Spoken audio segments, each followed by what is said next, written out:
What up, YouTube? Welcome back to another episode of Curated Topics, brought to you by Curated Sense LLC. All right, how's everybody doing tonight? Hey, shout out to everybody who tuned into my last live stream. That was yesterday's live stream. I had a lot of fun with that one. And, I got a chance to kind of share a little bit more about myself, but also we went through some topics. I was able to do a little bit, some creative videos that I saw and some inspirational videos that I saw, but I had a good time making that video. So shout out to everybody who tuned in. I think I had like 7 to 10 people who were in there at some point in time. So thank you for stopping by. I'm not to the point yet where I got a whole bunch of people watching my lives yet, but I appreciate the people who stopped through. Had some little engagement in the chat. That was a lot of fun. So I just had a nice time with that, and I'm hoping that I get the same sort of turnout with the next live. The next live is going to be coming up soon. It is to celebrate reaching over 1,000 subscribers. So I'm going to want to say thank you to everybody who is subscribed right now. If you haven't subscribed yet, please do so. Also hit that like button for me and join the conversation. Drop a comment. Tell me what you think. Tell me your thoughts. I want to start creating more engagement with my followers, with my subscribers and all of that. I want to get the conversations going so that we can move forward and that we can build each other up. Now, I got to start it off right, y'all. How we do every time. We got candle of the evening, and it's a new one. It is a new one, not a new scent, but a new candle. And I'm going to show it to you right here. It is boom. Now y'all can see that this is called Kavahol. Now, first of all, I want to say thank you to them because this is a company based out of Michigan. They are a non-alcoholic beverage company, and I messaged, I don't know if she is the owner or if she's one of their salespeople, representative, something, but I messaged someone who is involved with the company, and we got to talking, and I was sharing about the candles and things like that, and she really jumped at the opportunity to work together. So I really appreciate that. I appreciate them. I have not tried it myself. I think I may give it a try here, maybe in the next couple of weeks or so. I might order a bottle or something. But she sent me a couple of empties and asked would I be willing to make them into a candle, and I said, oh yeah, of course I can do that. So that's what we got here. And first of all, I really like the label, but I like that it's a little transparent and things like that. And I really think this is going to go well. I really think this is going to go well. So it says here, the legendary kava root has been consumed both socially and ceremonially for centuries in Fiji and the island nations of the South Pacific in a preparation of powdered root, hand kneaded and strained with water. Revered for its rapid relaxation effect, it is equally infamous for its bitter, earthy taste. Now, with Kavahol, kava is available for the first time in a potent, convenient form that is both delicious and versatile, retaining all its many wonderful benefits and effects. We have concentrated kava with the fiery kick of ginger and a blend of exotic flavors and spices for a truly one-of-a-kind experience. Lab tested and formulated using the best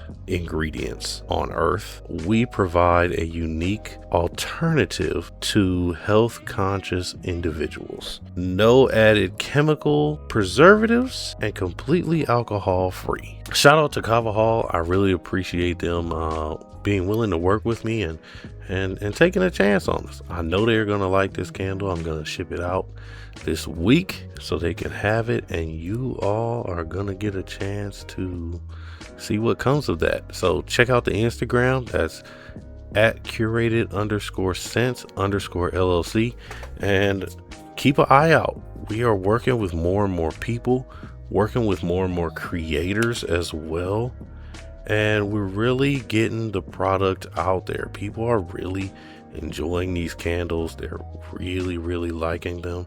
So get you one. Make sure you get you one. Okay, so what scent is it? We got to do the smell test. I almost forgot to do the smell test. Hold on. This right here, this is actually our most popular scent. So y'all know what I'm about to say. This is our most popular scent here at Curated Scents LLC. This is the Butt Naked. Now, I chose this because it is a perfume scent that is fashioned after the Victoria's Secret perfume, but I got a request for a more tropical scent, and this scent right here is a very tropical and fruity perfume scent. It's not super floral forward. It does have floral elements, but it is a more tropical scent, and it just goes perfect with this label. This and the coloring of the wax, it just goes perfect with this label. So when they light it up, they are going to get those tropical vibes, and it's going to create that aroma in the air and create that vibe, give them that sense of the tropics. And that's going to be especially important right now because it is wintertime. And shoot, the illusion of heat is better than what's going on outside. You know what I'm saying? So let's get into the scent description. As I said before, this scent is fashioned after the popular Victoria's Secret perfume. It's tropical with sweet, fruity, and floral notes with contributions from fruits like strawberry, melon, peach, and some tropical florals. So make sure y'all go ahead and check us out. That's curatedsentsllc.com. Grab you one. I'm telling you, this is our most popular scent. Like, this is our most popular scent. Try it out. Try it out. Fellas, get your girl one. Watch what happens after she smells it. Watch what happens after she lights it in her space. I guarantee you she gonna like it. Ladies, grab you one. Treat yourself. Treat yourself. Get you one. Get one for your friend. Whatever it is. We got Valentine's Day coming up, and a Valentine's Day sale is on the way. Valentine's Day sale is on the way. It's actually I'm gonna have it start next week because Valentine's Day is actually in like 3 weeks. So make sure you grab a candle. Get your girl a candle for Valentine's Day, man. I'm telling you, you get some brownie points. But let's get on with the show. All right, we're gonna start it off with some sports. Now, I said in my live stream I wanted to talk about the Cavs.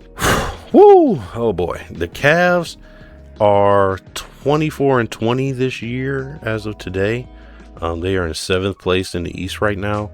And to be honest, that's a little bit disappointing. It's a big drop off from last season, but there's a lot of things going on with the team right now. And I kind of want to talk about what's happening. As I said before, we had a big drop off from last season, but this team, and this has been going on for a couple of years, this team has been notoriously plagued by injuries. We've had Max Strus, who's been out all year. I don't know when he's going to even come to play. We're past the halfway season at this point. We're past halfway in the season. So who knows when he's even coming back to the team. I haven't seen Dean Wade play in a while. We had Sam Merrill, who's been in and out.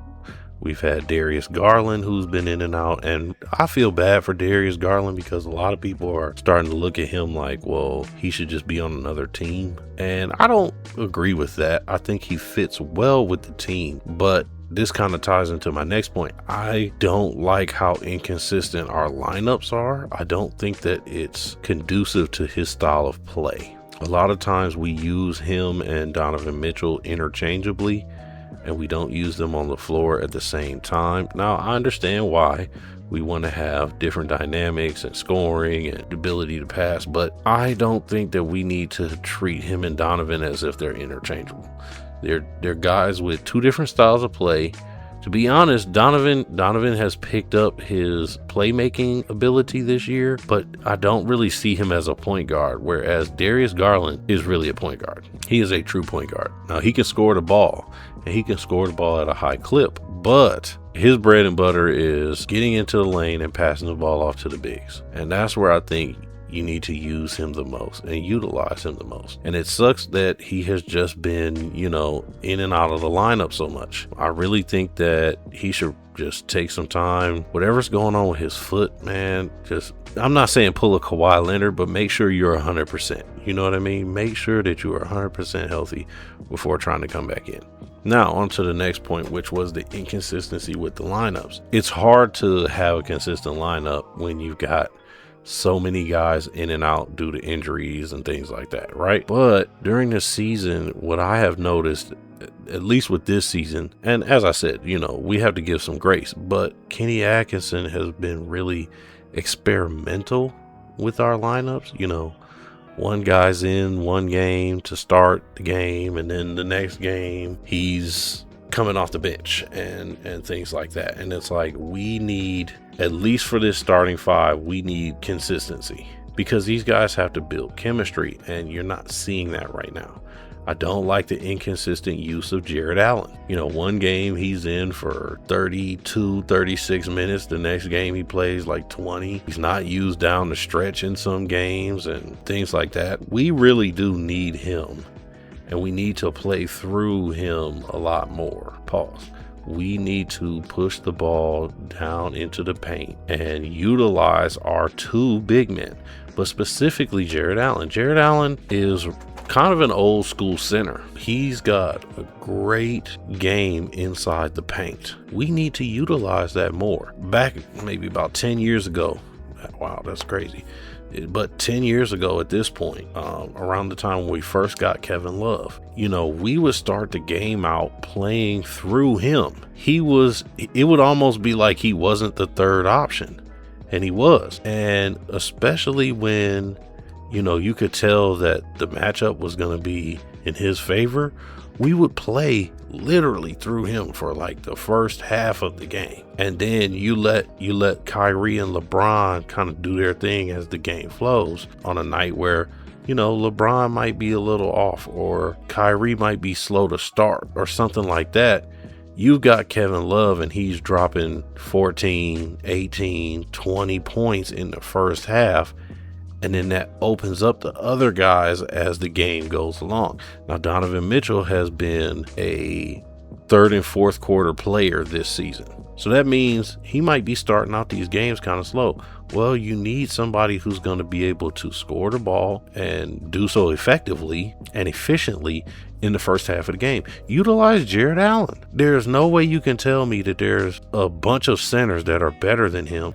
We saw him go up against Wemby 2 times and win that matchup. He's had a couple of games where he dropped over 25 points, close to 30 points, or 30 points and above. We need to utilize him a little bit more. His paint presence is there. And I won't call him dominant, but he does have a large paint presence. You can't just leave him alone. He can get the little hook shots off. He can get the little bunny hop shots off. And he is starting to extend his range so that he can be even more productive for the team on offense. And I just think we need to utilize him more, especially on the defensive end. Part of the reason that Evan Mobley was so good last year defensively was because he had the backup of Jared Allen. It's easy to block a shot when you got Jared Allen coming to help as well. We're not utilizing him in the right way. And I might go as far to say we're not utilizing Mobley in the right way either. We're treating him like he is the next Giannis. And to me, he more looks like a Kevin Garnett. He hasn't bulked up like Giannis.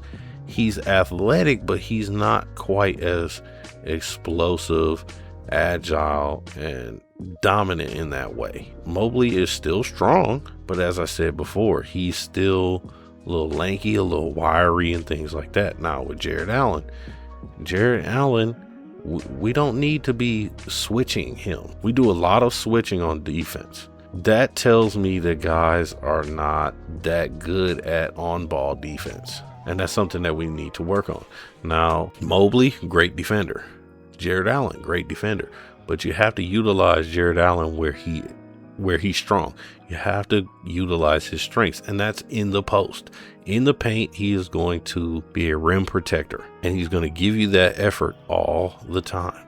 So utilize that. Because of this inconsistency with our lineups, we don't really have any real chemistry. And I've seen this in our games as we go along. I think our offseason trades were not good. Larry Nance Jr. has not produced for us as a backup. Lonzo Ball, he's been hot and very cold to the point where I actually haven't seen him play in the game a lot recently. But I do want to talk about this. Now, we do have some bright spots. We have some emerging young guys coming off the bench. Naquan Tomlin and Jalen Tyson, they're becoming great perimeter defenders. Same with Craig Porter Jr. Craig Porter Jr. is quietly having a great year, especially defensively. I've seen him get numerous blocks, tough rebounds, and just create havoc on defense. And he has actually caught a lot of people by surprise. He's not a big name guy. He's not, somebody who a lot of teams are scouting for. And they're starting to learn that he has been putting in work this offseason and during the season, to be honest. I've seen him just get better and better. He's starting to be more confident offensively. And I want to see those guys develop and flourish. Same with Jalen Tyson. Now, Jalen Tyson just had a career high in points against the Sixers. Now, that Sixers game is what really got me excited and wanted to talk about the Cavs. I know I kind of talked a little bit, on the downside about them a little bit, especially after this loss that they had to OKC. But this game against the 2 games against the Sixers told me a lot. It told me, yes, we do have the ability to get it done, and we have the ability to compete in the East. Right now, we're sitting at 7th, but we are closely behind Orlando, closely behind the Sixers. If we could get a nice little stretch of games where we go on a little win streak, we could easily be in 3rd or 4th place. We're only 8 games out of 1st place, 8.5. So if we can get a nice little streak going, we can really move up in the rankings and set ourselves up for success when it comes to the playoffs. Now, I want to talk about that game, that Sixers game. Ooh-wee, that was electrifying. I have never seen Joel Embiid get dunked on 4 times, let alone get dunked on, and I mean like posterized dunked on. I have never seen that. I have never seen Joel Embiid just get continuously posterized, and none of the people were Donovan Mitchell. All 4 dunks came from 3 people off the bench. DeAndre Hunter, now he went up and Joel Embiid looked like he was gonna block it, and then midway through he was like, nope, this ain't for me. I'm about to get dunked on. Shout out to DeAndre, because he really, that was a great dunk. Naquan Tomlin, pause. This gonna be crazy, pause. I'm putting out a disclaimer, pause. But he put that thing on Joel Embiid's head. He dunked it on his head. I mean, the one hand cocked it all the way back, almost like LeBron put it on his head. And pause. That was crazy. But those are the types of things that let me know, hey, we can really do this thing. And we came back from being down in the 2nd game of that series to win it. So I say that I'm trying to encourage our guys. Look, you guys can do it. You guys can do it. Let's put a little streak together. Let's get a win streak going, and let's really see what we can do. We are approaching the playoffs in the next 2-3 months. I want to see us going deep in the playoffs. I don't want no 1st round exit. I don't want no 2nd round exit. I want us to at least make it to the Eastern Conference Finals. So if anybody over there hears that, I'm giving y'all something to shoot for. And I really just think with good, consistent play, we can catch some of these other teams in the East, and we can get that good position. We can actually make a championship run. See, the thing is the East is wide open right now. The East is wide open right now. So we have the opportunity to get the job done. That's all I'm saying. And I'm looking forward to, what happens in the coming games and season. I want to talk about the Browns right quick. As most people know, we let go of Kevin Stefanski. That was probably the best decision that the Browns have made, other than drafting Shador. What's my other guy's name? Schlesinger. I really like Schlesinger. But that was the best decision they made so far with this offseason. I am interested in seeing who they pick as the next head coach. I heard some rumors about Mike McDaniels. I don't want that. I don't want that. The reason I don't want that is I don't think he had the best track record when it came to working with a quarterback down in Miami. Now, he did get them to the playoffs, I think, 1 year, but Kevin Stefanski did that here. I don't really want another offensive guru type guy. I just don't. I want somebody who's offensive minded, but we have a great defense. I want them to work on just, all right, we can score the ball. And I know all this makes it sound like, well, they need an offensive guru. No, guru is now just a keyword thrown out for phony. Go get somebody who's generally offensive minded, and let's move forward with that. That'll be good. But I want to talk about this post. So I read this post off of Instagram, and it was a tweet coming from somebody who they were advocating for Kevin Stefanski, talking about Kevin Stefanski had a dumpster fire at quarterback position in Cleveland. Baker Mayfield and Deshaun Watson both failed, which started a chain reaction of 11 other starters. QB Shedeur Sanders closed out last season with 7 starts. And Baker Mayfield responded. Baker responded and said, "Failed is quite the reach, pal. Still waiting on a text/call from him after I got shipped off like a piece of garbage. Can't wait to see you twice a year, coach." Now, Kevin Stefanski has now since been hired as the coach of the Atlanta Falcons. Hey, good for them. If it works for you, then cool, but I don't think it will. What I liked from Baker's response is Baker addressing the fact that, hey, you can't call it a fail because of him. And I actually have to agree with Baker on that. Now, I have never been the biggest Baker Mayfield fan. I actually didn't like him for the Browns team. This is nothing against Baker. It was really more just because I don't think that we can function as a team offensively with a shorter quarterback. I just don't. You have to do too many rollouts. You have to run too much to be able to see down the field. It's a recipe for disaster in the AFC North. You don't see any quarterbacks in the AFC North that are short and super successful. You just don't. This is one of the tougher divisions to play in. It's a division where truly on any given Sunday, anything can happen. And you have to have a guy who can see down the field. And that means he's got to be tall and tall enough to see over his own linemen. And that was my worry about Dylan Gabriel, right? He's a shorter guy, and once again, this is nothing against him. You don't control the height that you're given, but it's just in the AFC North, I just don't think it's going to work that way. So that was my fear with Baker as well. Now, Baker earned my respect the year he took us to the playoffs, and we almost went to the division game or the conference game, and in that game against the Chiefs where they should have called targeting. I don't care what nobody says, that was targeting.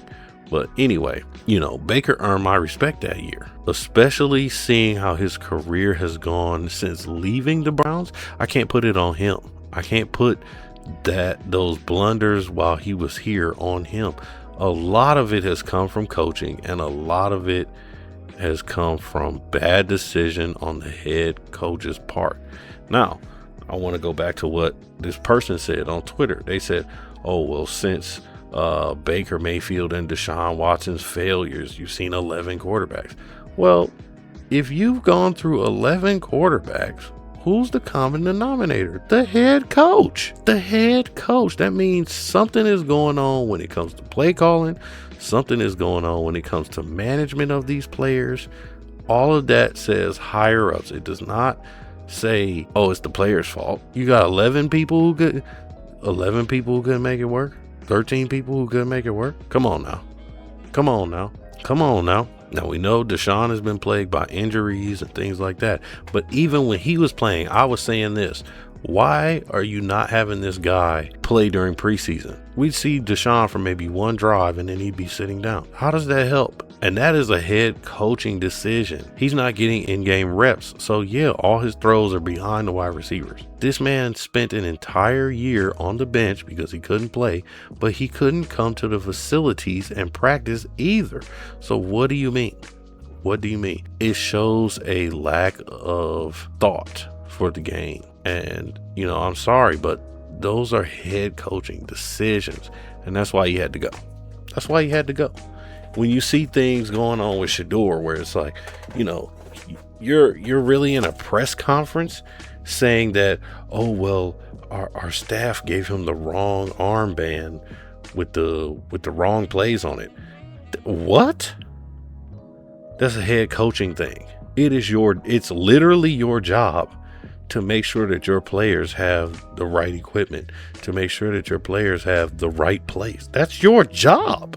So you cannot put this off onto the players.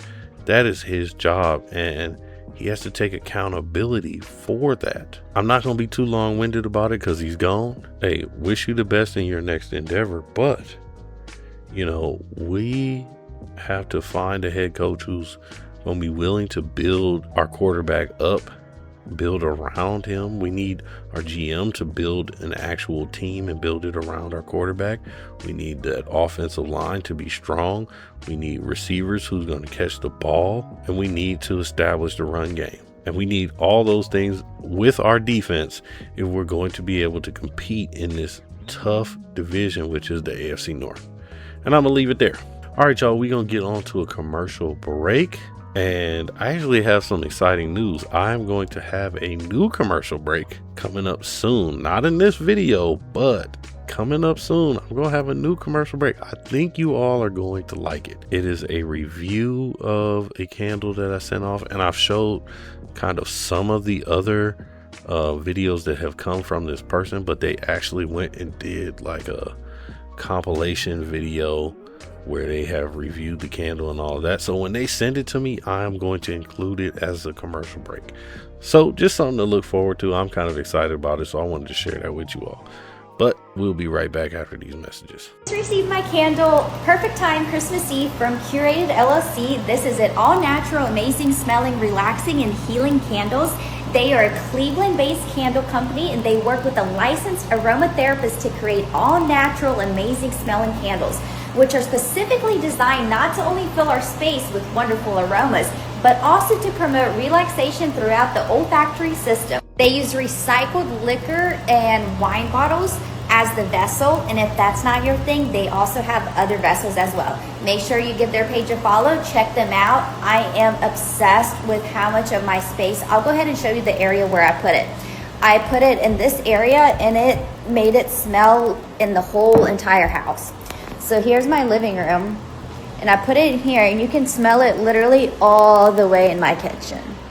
All right, so we're back, and we're going to talk about the motivational piece for tonight. I told you all that I was going to delve into a book. It's called Emotional Intelligence 2.0. I actually am going to start that in the next video. The topic for this video is going to be a part 2 of the soft skills.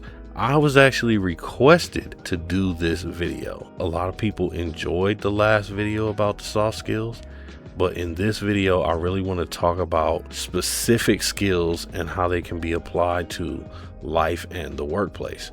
Now, as I said before, I was actually requested to do a part 2 where I talked about some specific skills that someone should have. So the last video was kind of more of a general sense, and it was more of an overview of what soft skills are.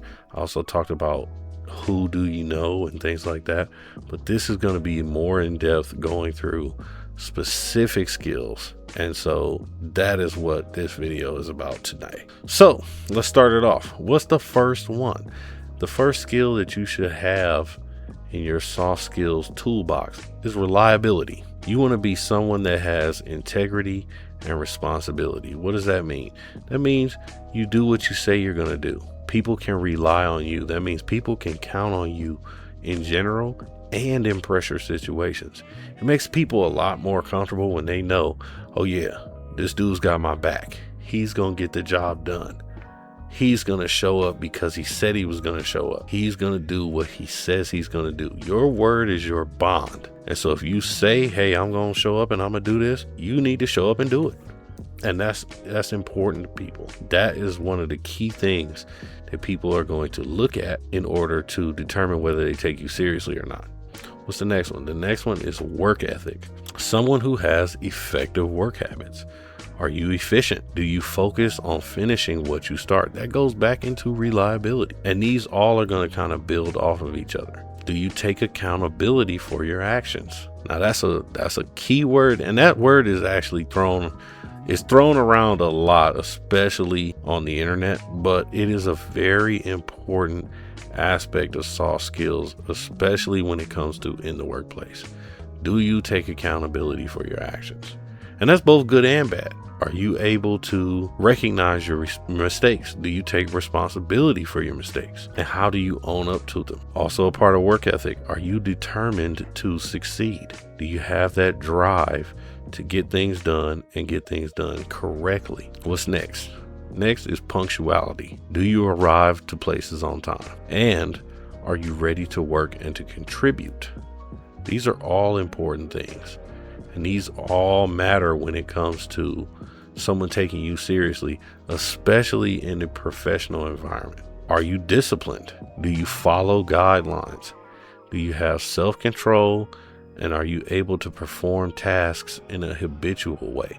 So what is a habitual way? That means, do you have a regiment? Do you have a schedule? So, people don't need to wonder where you are. They're like, okay, well, and this plays into the punctuality as well. But, it's 11 o'clock. I know you're doing this task at this time in this place. I can come and find you, and I know exactly what you're doing. Another example would be in your personal life. Do you have a schedule? Do you time manage? For me, I like to go to the gym, and my goal is to go to the gym about 4 times a week. Now, sometimes I go 3, but I try to go 4 times a week, and I have a strict regimen of going 4 times a week. If you call me on certain days and you're like, hey, what you doing?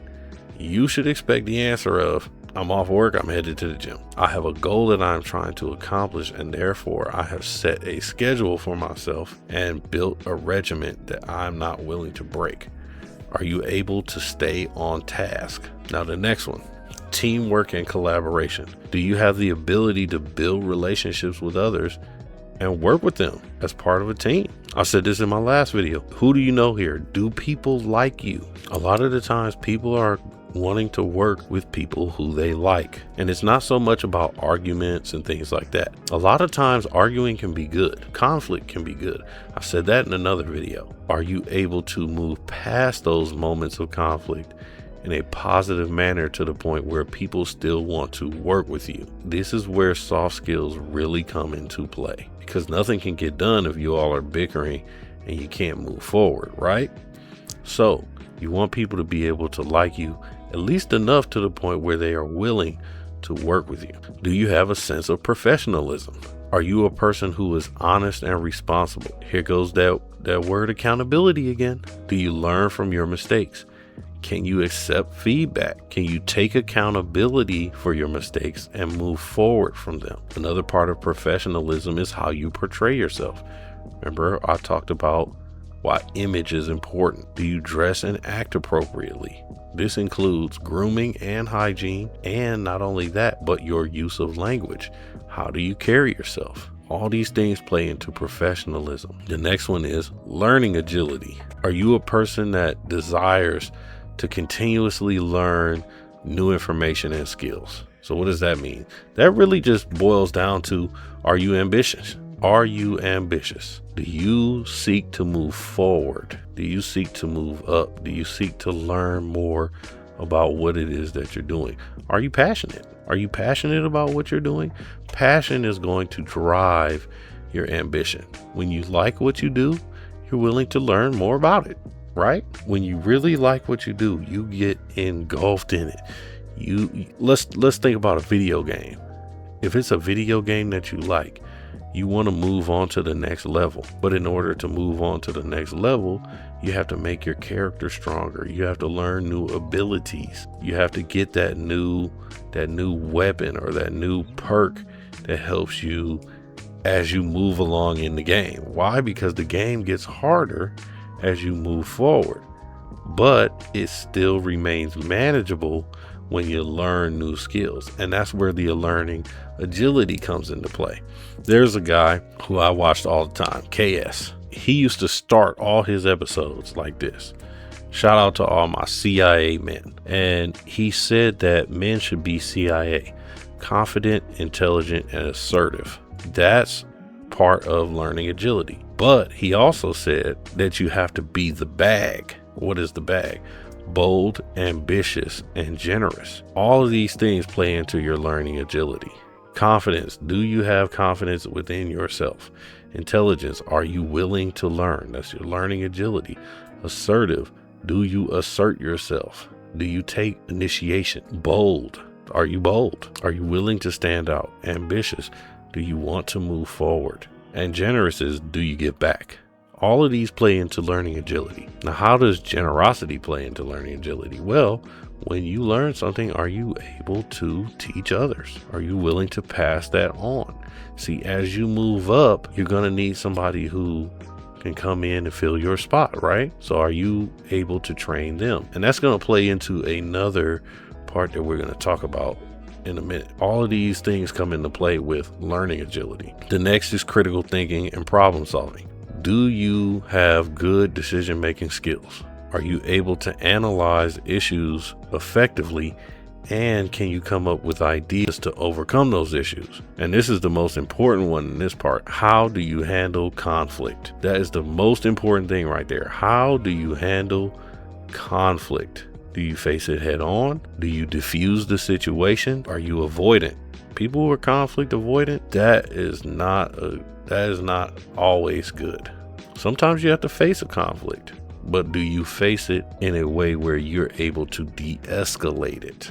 De-escalate it. Can you diffuse the situation so that both sides can be productive? That's going to be very important when it comes to critical thinking and problem solving. Are you able to remain calm when problem solving? That means, are you able to stop and think about what's going on to effectively come up with a solution? Now, remember I mentioned that generosity. Remember I mentioned teaching those who are coming behind you. That plays into the next aspect, and the next aspect is leadership. Are you able to motivate others? Are you able to teach others? Can you coach or direct others and leverage their strengths in order to achieve a common goal? Do you know how to look for the strengths in other people? Can you look at someone and see what their strengths are? Can you look at someone and see what their weaknesses are? And are you able to convey that information to them in order to get the best out of them? Now, sometimes it's easy to say what's good about somebody. Sometimes it's easier to say what's bad about somebody. But can you say those things to them in a way that motivates them to be their best selves? Can you look at somebody and say, hey, this is where you're good. Focus on that. Use that and let it bring your best self out. Can you do that? Can you look at somebody and say, this is where you're struggling a bit. Now let's work on that and figure out how to strengthen that so that it is not hindering you. Do you know how to convey those messages to people? And that's going to play into another aspect as well. The leadership, this is for my future supervisors, my managers of the working world. Have you ever been captain of a team? The good leaders, those are the guys who they speak up in the huddle. You know, those are the guys shouting during the timeout. Okay, this is what we need to do. Those are the guys who, you know, they gather the team together and give the motivational speech. That's leadership. And not all the time are leaders very vocal. Sometimes there are guys out there who they like to lead by example. Okay, I'm going to show everyone how I work and how I get the job done, and then they can follow. All those things are important qualities to have under the leadership aspect. Now, what's the next one? The next one is creativity and innovation. Are you inventive? Do you offer new ideas? Are you able to use experiences from other aspects of your life to create solutions at work? Can you use experiences from other aspects of your life and transform them so that they help you out in your current situation? Do you have original thoughts and ideas? All this plays into creativity and innovation.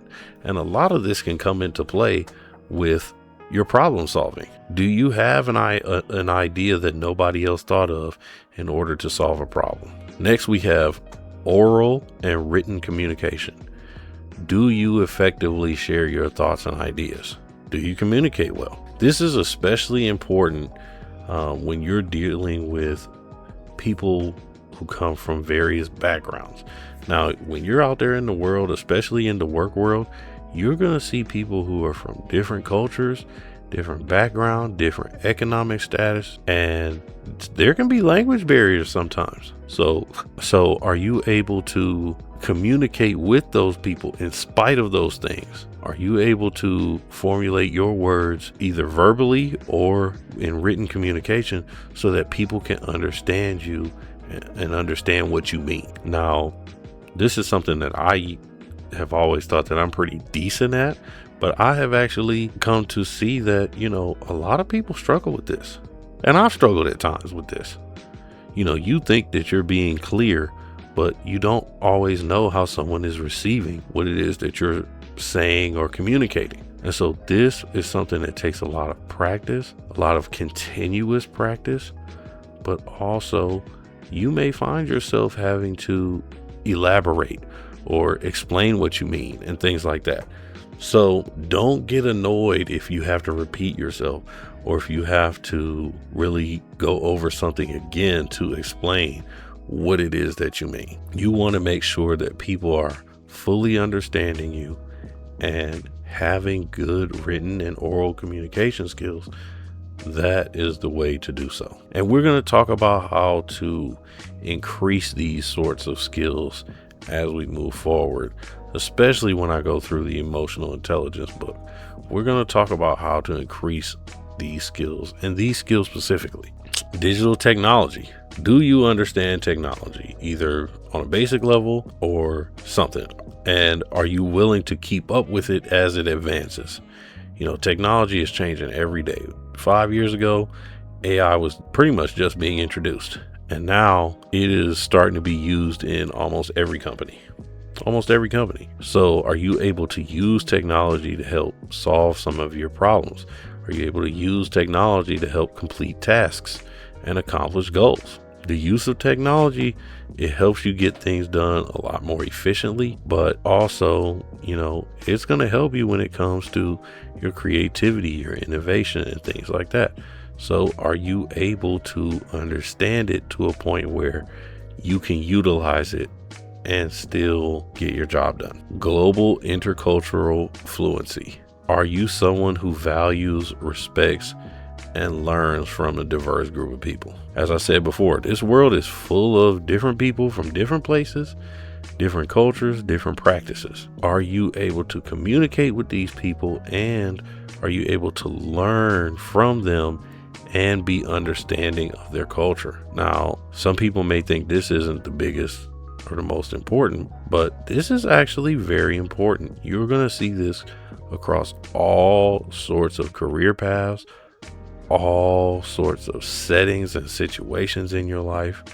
Let's say you're going to college. You're going to see a diverse group of people all over the place, and they're going to be in your classes. They're going to be on the street as you're walking in between your classes. You're going to be dealing with them in the cafeteria. You're going to meet people from all over when it comes to your life. So you have to be able to not only communicate with them, but you're going to have to be able to understand them, understand where they're coming from, and, be able to give them grace when you all aren't understanding each other. But also you're going to have to be willing to learn from them and learn at least some of their culture and practices in order to understand them better, especially in the workplace. I'll use myself for an example for this one.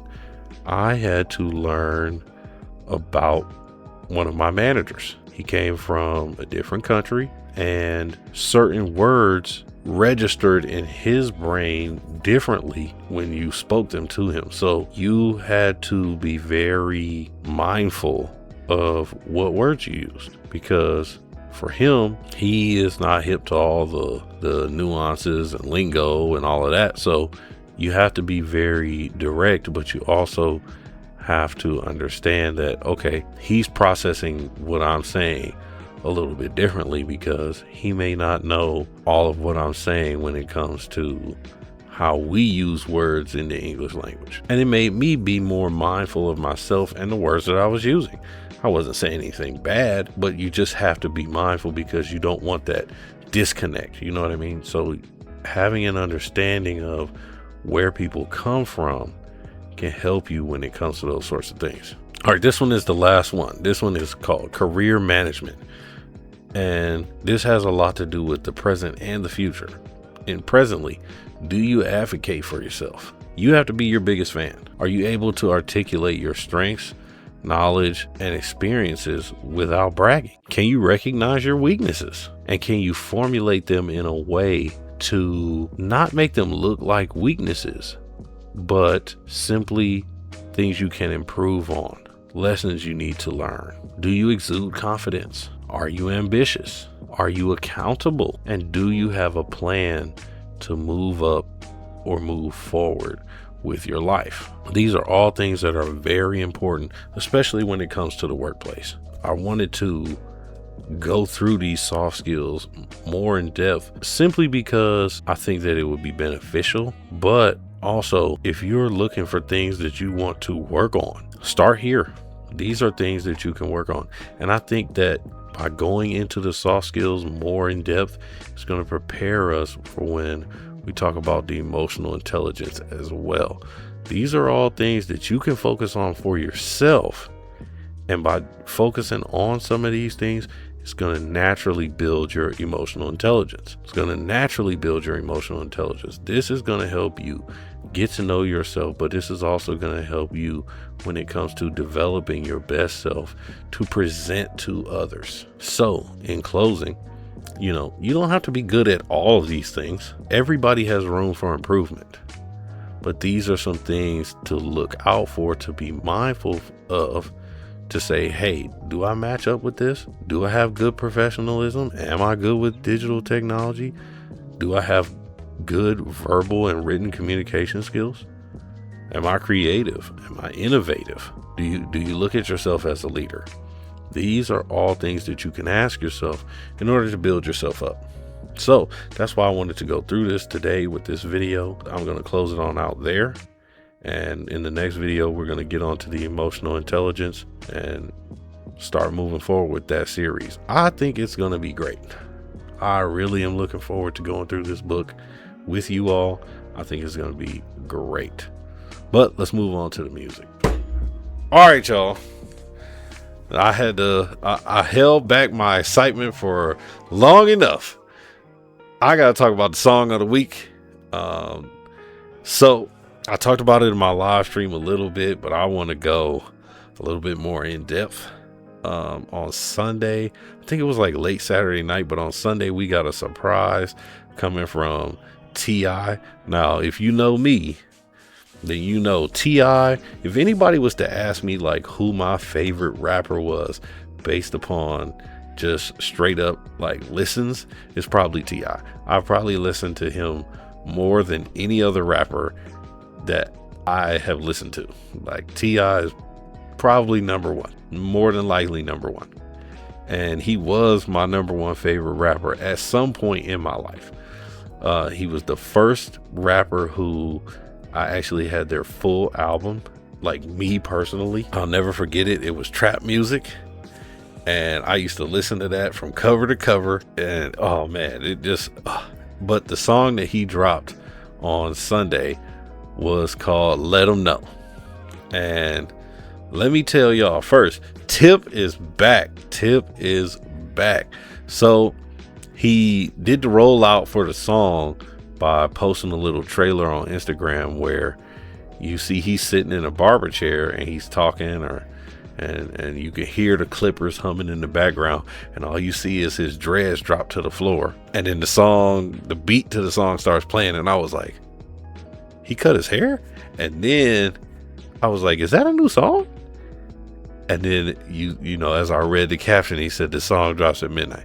Oh man, I listened to this song when I woke up the next day.